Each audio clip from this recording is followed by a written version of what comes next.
Through our PIs right now, we do have some evidence that Kim Porter may have been poisoned and murdered. The conversation regarding Kim Porter continues. More discussion over her death and the accusation that there wasn't a proper investigation. We're going to catch you up to speed on this aspect of the Sean Combs story and bring back on forensic death investigator Joseph Scott Morgan to get to the bottom of this. Kim Porter, right? A key figure in the Sean Combs saga. And with the arrest and indictment of rapper, producer, media mogul Sean Diddy Combs on federal racketeering and sex trafficking charges, there is this renewed interest in all aspects of his life, all the people in his life. And that includes, of course, Kim Porter, Combs' ex-girlfriend, who tragically died in her Los Angeles home back in November of 2018. Officers reportedly found the 47-year-old unresponsive. She was pronounced dead. Now, initially, an autopsy was performed on Porter the next day, and according to the Los Angeles County Medical Examiner's Office, the cause of death was deferred pending additional tests. But then you fast forward to January 2019, and the office then concludes that she died of lobar pneumonia. So the manner of death was listed as natural as opposed to something like homicide, and she'd apparently gone into cardiac arrest. Now, it was reported that she had been battling flu-like symptoms in the days leading up to her death, that there were water bottles, sports drinks, Pedialyte. They were found in her bedroom.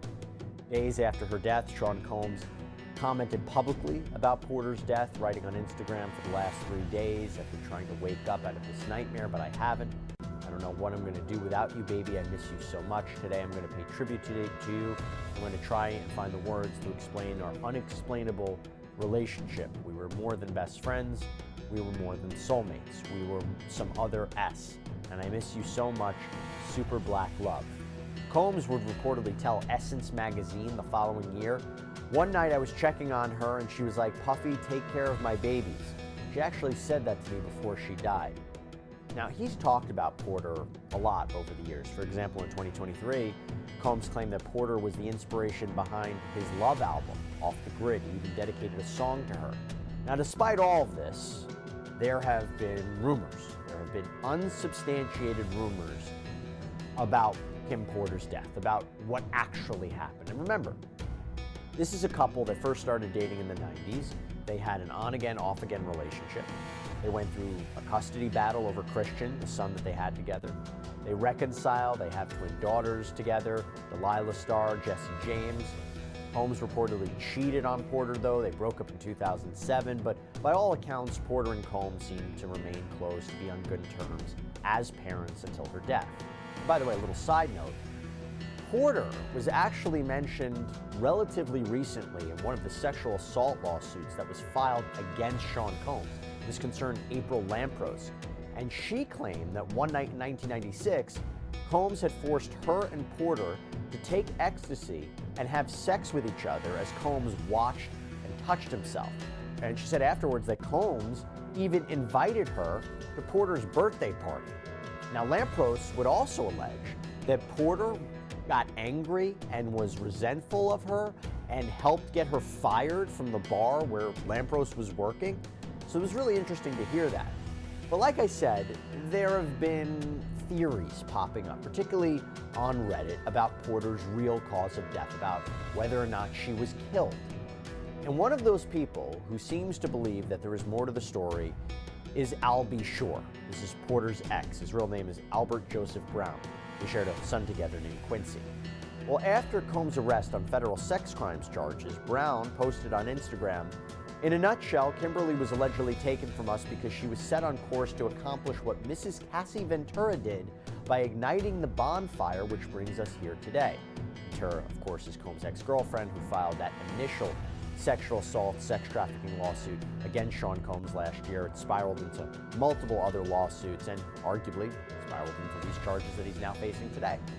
And Brown wrote, "I'm writing this post to formally request an investigation into an entire group of individuals who worked at or around the residence of Miss Kimberly Porter."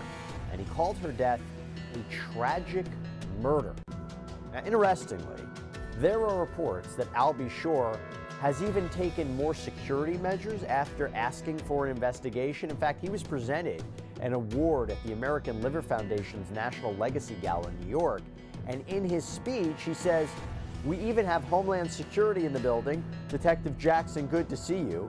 Not entirely sure what he's talking about, what he's referencing, but considering it was Homeland Security that raided Sean Combs' properties in LA and Miami and collected all that evidence that federal prosecutors are now using in their criminal case against him, interesting comment to make. Now, Gene Deal, this is Combs' former bodyguard, spoke on the Art of Deal podcast about this, and he said, "You got to realize, man, Kim's death wasn't even investigated." He went on to say, "How is it that there was no electronic products or gadgets around Kim? Be her laptop missing, her cell phone's missing, everything is missing, that she could get in touch with her little girls if they're not at home, or her friends or family. All that's missing. How is it that? All that's missing. How is it that?" The detectives didn't even examine Porter's body where she passed away. And Deal emphasized, if that is true, that case needs to be reopened. And also in regards to the idea that she got a massage right before her death, he also said, who gives somebody a massage when they get pneumonia? Deal also apparently took issue with the alleged timing of buying her gold casket. He said, how you order a gold casket 2 months before somebody dies? And he even addressed, I'll be sure, beefing up his security. Al ain't no fool. He's smart by getting extra security. Now, with all of this as a backdrop, the last time we talked about Kim Porter on Sidebar is when a book was published on Amazon. It was entitled Kim's Lost Words, A Journey for Justice from the Other Side. It is allegedly a memoir from Kim Porter herself detailing her relationship with Sean Combs, but it reportedly contains typos, shocking claims, some are saying even inaccurate statements. In fact, Quincy Brown, Christian, Jesse Delilah Combs, they wrote in a joint statement on Instagram, "We have seen so many hurtful and false rumors circulating about our parents, Kim Porter and Sean Combs' relationship, as well as about our mom's tragic passing, that we feel the need to speak out.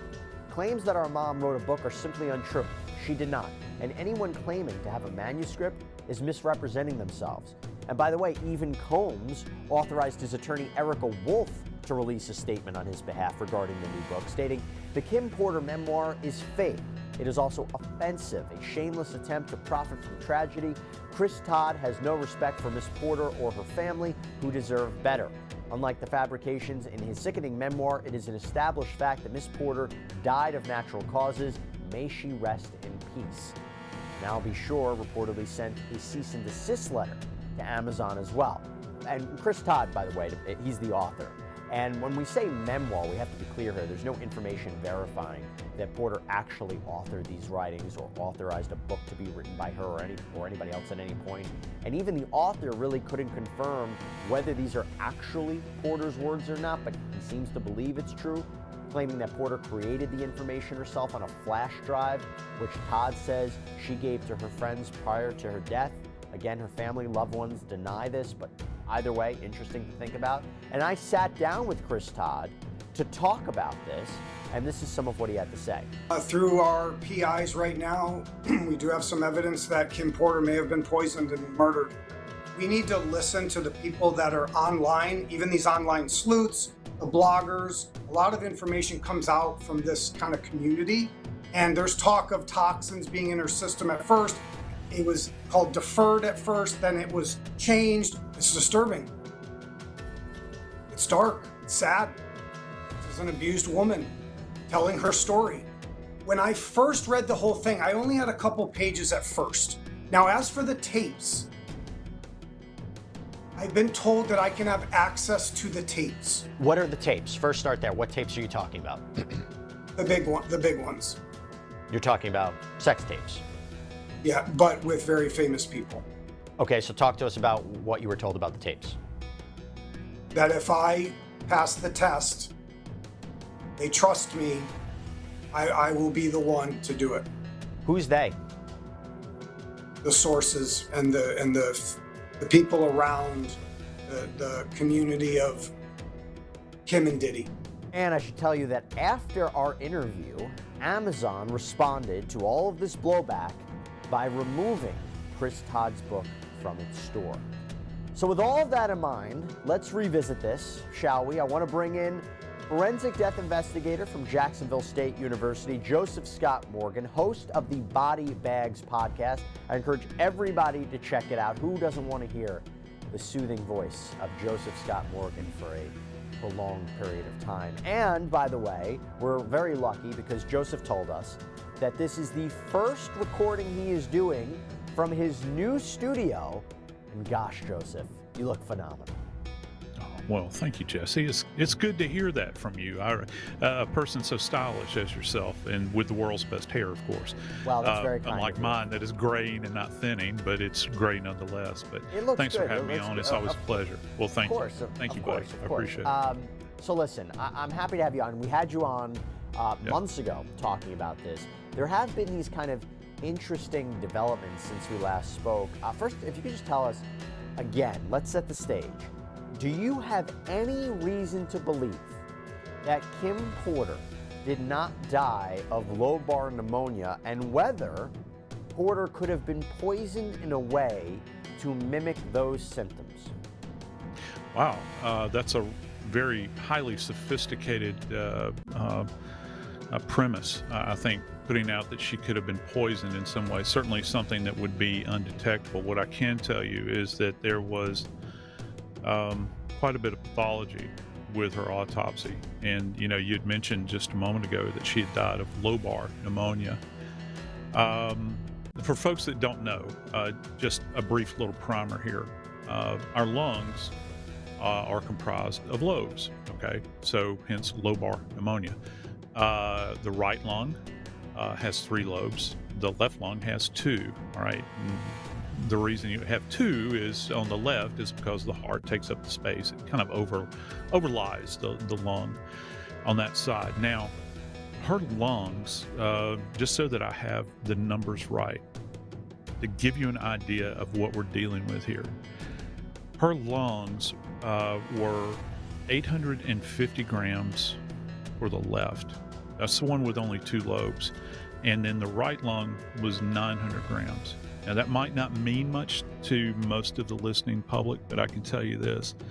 For a woman in particular, alarm bells kind of go off if you get anything that's like up in the upper 400 range. We're talking about the weight of these lungs is desperately heavy. And not only that, but when the lungs were dissected at autopsy, they had this kind of purulent fluid that came out, and it's just kind of a polite way of saying pus. She had an ongoing infection. Now, I've investigated a lot of deaths over the course of my career in New Orleans and Atlanta, and I have yet to work a case where someone was able to introduce an agent into someone's system that wound up causing a pneumonia and leading to their death. However, I think one of my biggest questions is, because this is not something that just happened overnight, Jesse.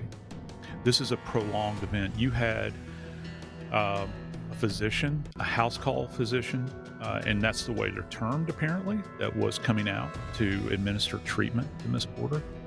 How in the world this could have been missed, I have no idea.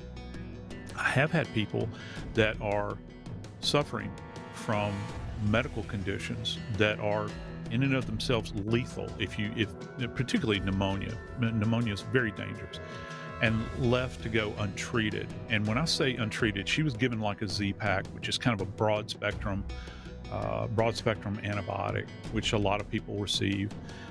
They give her an IV that is kind of vitamin infused.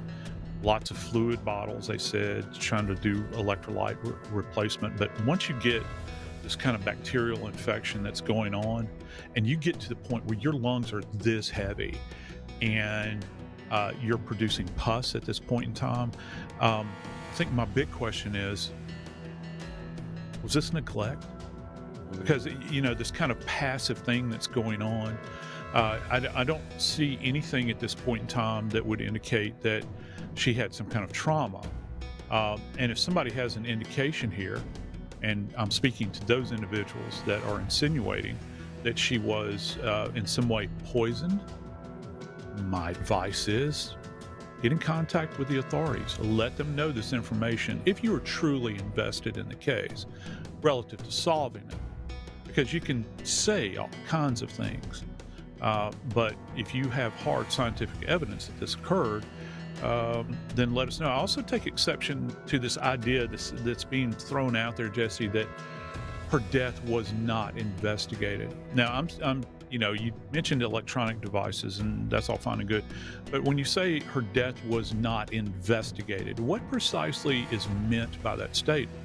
Because I got to tell you, there are a lot of people out there, cases that happen every single day, Jesse, that the medical examiner never puts their hands on those remains. They're never autopsied. They're probably cases in the best set of circumstances.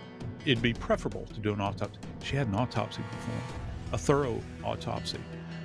Now, I can't speak to how thoroughly her tissues were examined afterwards, but she had a lot of stuff going on with her systemically that would give you an indication that she had some serious problems going on. And just let me throw this out there to you as well. Her system was not, her metabolism was not working within normal ranges. And one of the reasons, not only were her lungs heavy, but she had a condition that's referred to as pleural effusion. And so just imagine that your lungs placed in your chest, all right? You have your lungs, your heart right there. And normally that space is referred to as the pleural space. Normally that space is just open space. When they opened her chest, she had fluid that poured out of that space, okay? And it was a considerable amount that she had coming out of the pleural area. They were able to measure it, and it was statistically significant. And what happens is with that process, I talked about how heavy the lungs are if you have a pneumonia that's going on. So not only are you having trouble breathing, if anyone's ever had respiratory distress, or if you've ever had a loved one that has pneumonia, it's a horrible thing, a horrible set of conditions to be in. You combine that with pleural effusion, so you have this fluid that's impacting the lungs' ability, or lack thereof, to expand and contract. And so she kind of had the double whammy going on. Yeah, and I appreciate you not only going into the specifics of what might have happened to her, but also pushing back on the idea that she wasn't investigated, because there was an autopsy. And in fact, according to an autopsy report that was obtained by In Touch, I want to read you what this says. She was given Toradol by intramuscular route and was given intravenous fluids, including saline and vitamins. Ms. Porter called this physician the following day and explained she had no appetite. A nurse visited and gave her more saline solution with vitamins. The next day, she complained to the physician with a streak of blood in her phlegm. She also received a massage. She was watching television with people and subsequently went to bed. She was later found unresponsive and pronounced dead at the scene. And the autopsy revealed fibrinopurulent effusions, infectious fluids in the chest cavities, and pleuritic infection. That's pleural effusion. Yep. And there was also evidence of lobar pneumonia infection. It was natural, with nasopharyngeal swabs testing negative for viruses, and post-mortem toxicology results described as unremarkable. This is why you're the expert in this and not me. So that's very consistent with what you said, and you heard the idea of like you said, the physician coming over. Why wasn't this detected? There seemed to be red warning signs. The idea of the massage, anything? Again, I know there was questions about the massage, but what do you take away from that portion of the report? Well, again, this is not, and I would state this plainly, under normal circumstances, if a clinician were to observe her and begin to understand just diagnostically, without having drawn labs, in life, you need to get her in for intensive care. Now, I don't mean she needs to be on the ICU, but she needs to be probably on a med-surg floor in a hospital. And I'm just wondering why didn't that occur in this particular? And I've got one more bit of information for you here relative to the autopsy, which is quite telling, Jesse. Something that I had come across that was really, really striking to me was the fact that not only were her lungs heavy, and she had pleural effusion, Jesse, she had a condition called hepatomegalia and splenomegalia, which means, in layman's terms, that both her spleen and her liver were inflamed and weighed more than you would ever expect, particularly when you look at the size of her liver, how big it was. It's striking to get this idea that this is something that was just like an acute event. It just happened like this. This had been kind of a slow march, because it's one thing to develop a pneumonia and you get bilateral lobar pneumonia and the pussy exudate and all that sort of thing. But how is it explained that her liver gets to this size? And it's a desperately difficult condition to overcome. And so you also have the liver that's in this state, and then you have the spleen that's in the state at the same time. So she's got some kind of systemic infection that's going on with her. Yeah. Just to be clear about this, lobar pneumonia would cause this. I'm thinking that there is a chance that it could. However, no, I think that there's something systemically going on with her. She's had health problems, it would seem. I don't know if she's been left undiagnosed, but the numbers that they're applying here are really way outside of the norms for her. And so when you begin to see these and you're thinking, I think that any right-thinking clinician would look at this history and, certainly from the gross findings that you had at autopsy, they would say, why hadn't she been treated? Where did this break down? But she's getting massages, and I understand you want relief. I mean, all of us, and you want comfort when you're not feeling well, and a massage would be very nice. However, she had spiked a temp that was above 102. Now it dropped. It did drop. It went back down to like 96, which is, a lot of people, not everybody runs 98.6. Okay. I think that a lot of people, it's kind of the average worldwide, but some people are lower, some people are higher, but she had dropped down to 96. So for whatever reason at that particular time, you didn't see the spiking continue on with her temp. It had dropped back down, but that doesn't mean that there's not still indwelling infection. But she might have had no idea that she was sick. I mean, no fault of her own. She might not have known. She might have said, I need a massage. I'm certainly not blaming her on any way. Right. As a matter of fact, this is the moment in time where you have to have somebody that's going to be your advocate, because for those that have never had pneumonia, the fever, the disorientation that comes along with it, the discomfort, you're many times you're not in a position to make those kind of treatment decisions for you. So I would ask again, where was her inner circle at this point in time? Who was doing watch care over her? And you've got a physician coming to the house. Was she taken in for a chest x-ray? I mean, that's very basic standard stuff when you're thinking about trying to make your way through treatment of a pneumonia, diagnosis of pneumonia. Most of the time a clinician will have an x-ray, a chest x-ray. I think that most of the people that are hearing this conversation we're having right now, if you've ever had a problem in your chest, particularly pneumonia, they're going to say, we need to get you x-rayed. We want to see how far this extends. And to my knowledge, it didn't happen. So in other words, we're not saying something nefarious was happening here, but this might have been an underlying condition that was not detected, should have been detected if she had the proper care. Let me ask you this, since the last time we spoke, and I mentioned this before, this gentleman, Chris Todd, wrote a book. And in the book, again, he claims that he believes this is the long-lost memoir of Kim Porter, where she documents that she was essentially abused by Sean Combs. And as we heard him say, he believes that there could be evidence that she was killed. You heard the blowback regarding him publishing this book. I interviewed him. It was a very interesting, controversial interview. What do you take away from that? Because as we're talking about rumors, we're talking about calls to investigate what happened to her, him publishing this, the sources of how he got this information is interesting. What is just your perspective on it? Well, I take the view of of any investigator, I'd have to try to substantiate that data. You know, if you're telling me that she has been abused, and more so than that, you're telling me that a homicide has been perpetrated, I want the evidence. I want to know what you know. Give me the information. I want to know how you came about it, who this person is that's saying this, and is it a valid source? That's the big thing. You know, because look, investigators deal with this every day.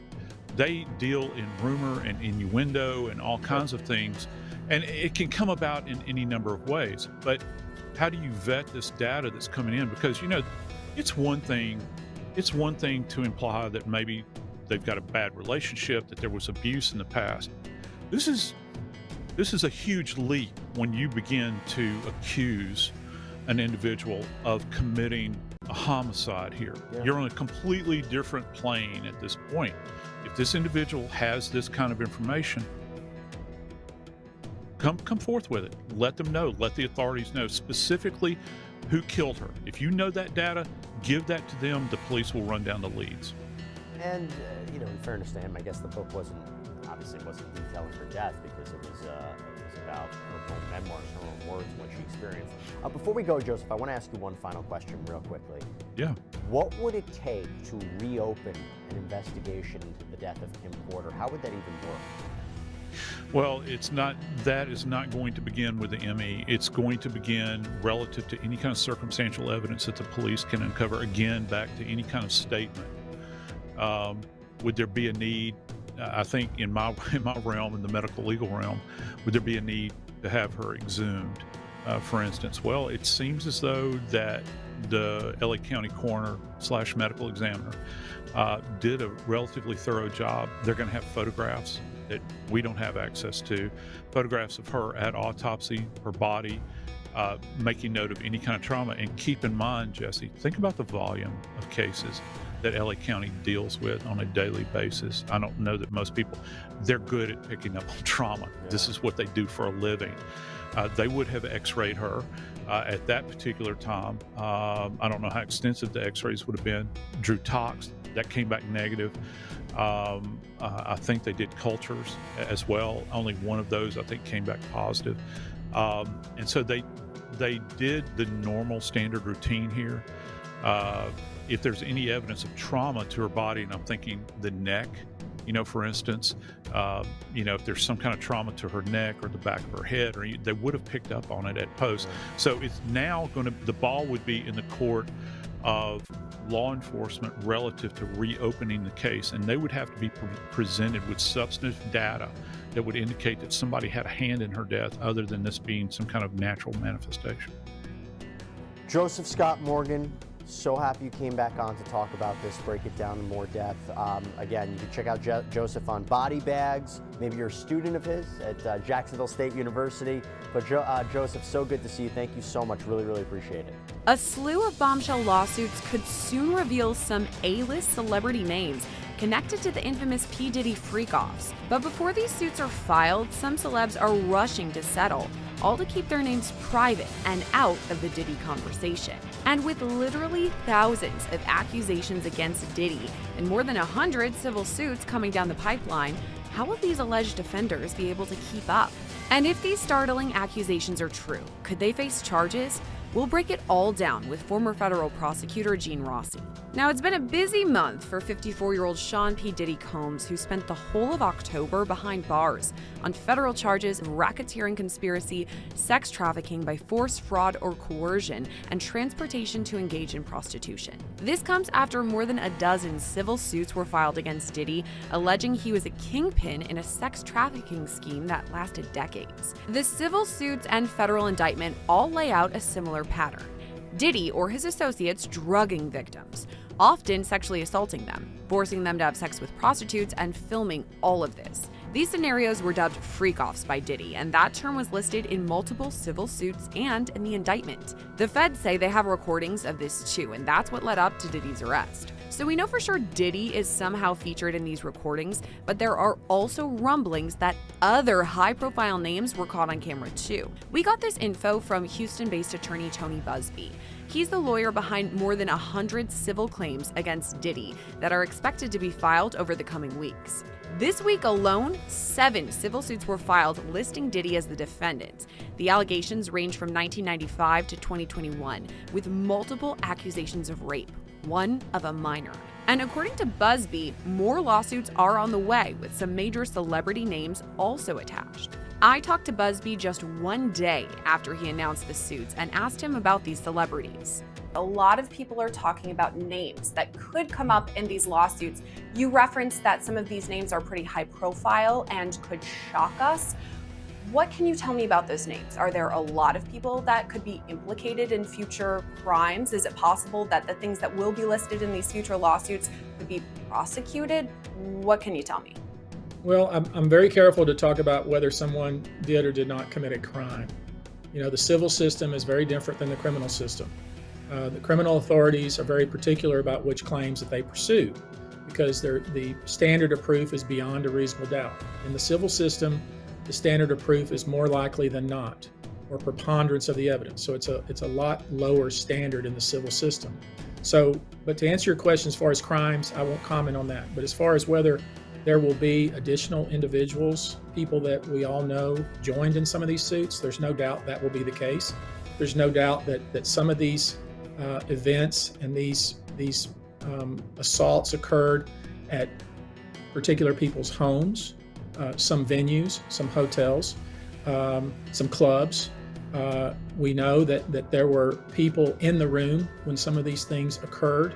It's my view that if you participated in it, if you benefited from it, if you encouraged it, if you watched it go on and were somehow involved, whether it be even peripherally involved, and did not try to stop it, especially with regard to minors, then it's my view that you have liability on the civil side. So that's what we're looking at. And obviously we want to be very careful about who we name because, I don't want, an error in that respect is not good for anyone.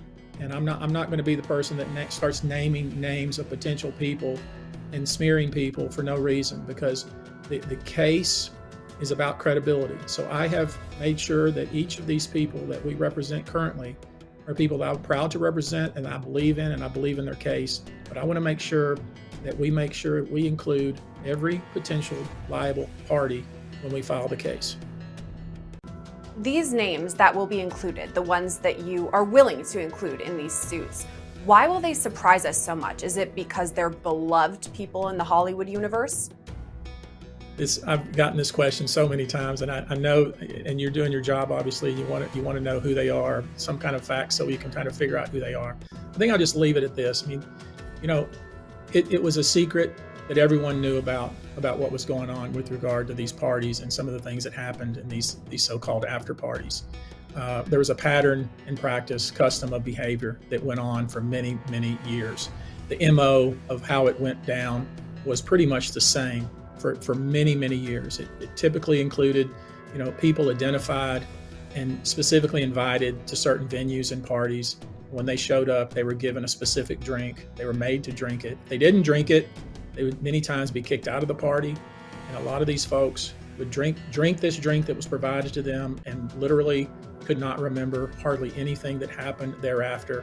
And the next morning woke up disheveled, injured, confused, scared, ashamed, full of guilt, and wondering what in the heck happened to them. Some of them, of course, have clear memory about what happened, but could not stop it from happening. It's incredibly egregious, especially with regard to those that were minors at the time this happened.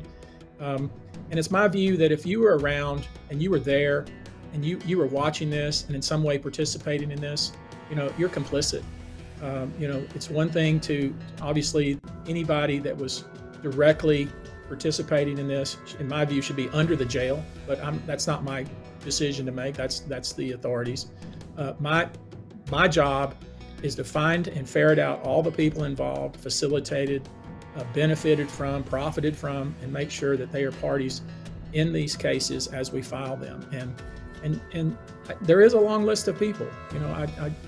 I've said, and I'll say it again, I have no doubt that there are people right now who know that they were somehow involved in this, who are now scrubbing their social media, who are searching their memories, who are deleting their texts, probably deleting pictures and trying to distance themselves from this.